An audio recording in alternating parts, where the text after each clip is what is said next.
Hey there, chosen ones. This message is for you, something I know many of you can relate to.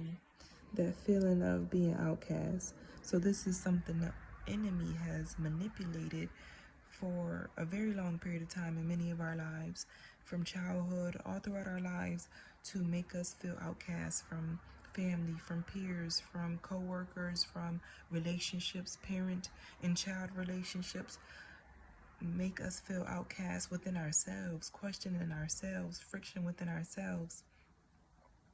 He wants us to feel, outcast from humanity. He wants us to feel like maybe God created me at the wrong time in history.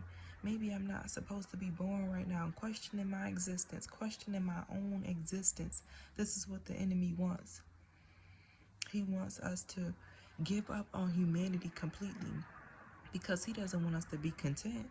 He doesn't want us to find a healthy relationship in any way, of any form. He doesn't want us to be happy in any way. So he wants us to give up on relationships altogether, give up on humanity altogether.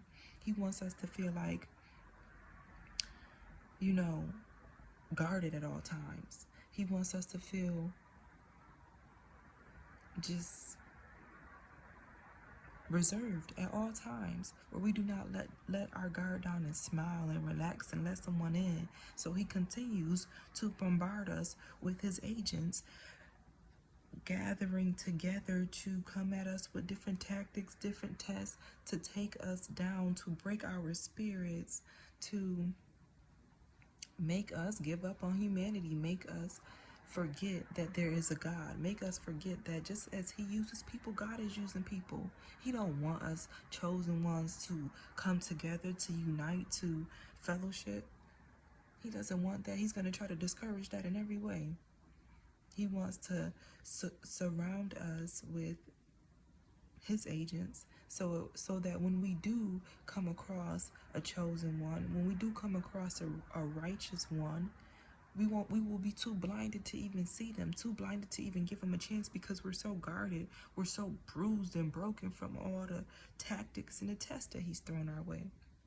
He doesn't want us to find contentment, and he doesn't want us to live out our purpose. He doesn't want us to believe God's promise.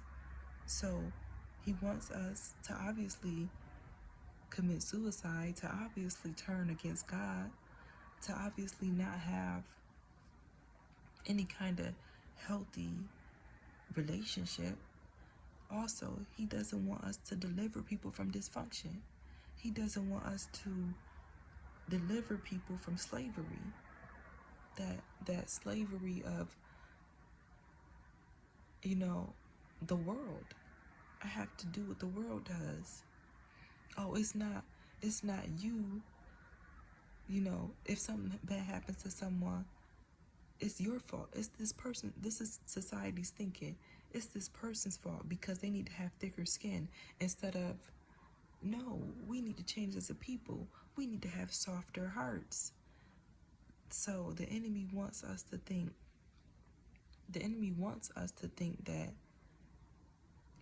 everyone has to harden their skin, have tougher skin.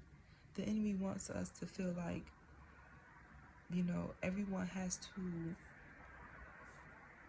be guarded and hardcore, when the truth is, we're supposed to be loving.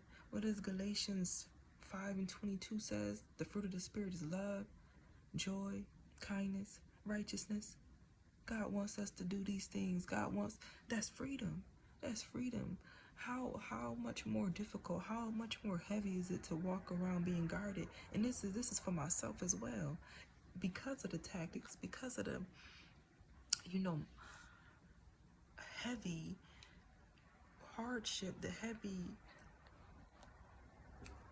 wars and things that's going on, it's difficult to say, to let my guard down and let somebody in. When somebody's smiling, trying to be nice, I'm like, what you really up to? Like, what's up with you? Like, why you smiling at me? But the enemy want us in that mindset. But God always finds a way in. God always finds a way to maneuver things in such a way where he will make a full day all about you, bringing many people on your path that's showing you love, that's opening doors, that's sparking up conversations, that's giving compliments, that's being warm and gentle, that's giving you exactly what you need in that moment, because God doesn't want us to give up on humanity. God doesn't want us to see that these people are evil, that there's no hope for these people. The enemy wants us to think that everybody's wicked so that we won't come together. But God wants to show us that it's the spirit in these people. It's the spirit that is using these people. These people aren't all wicked. Not everybody is bad.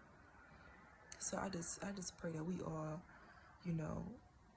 many of us are going through hardship at all times, crazy tests with the enemy at all times.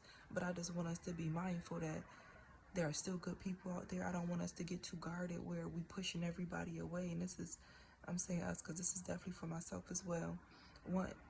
I want us to, open up to people, continue to be vulnerable, but use your discernment, but continue to be vulnerable in a way that we are in alignment with the fruit of the Spirit. We are being loving, we are being kind, we are being righteous. We're not being, bitter. We're not being angry. We're not pushing everybody away, because we deserve loving relationships, friendships. We deserve that. God wants that for us.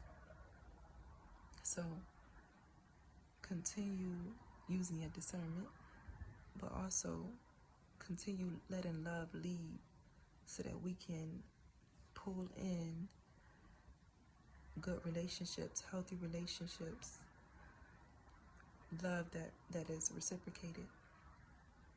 So I pray this message helps, heals, and strengthens, and in all things you do, give God the glory. I will see you in the next video.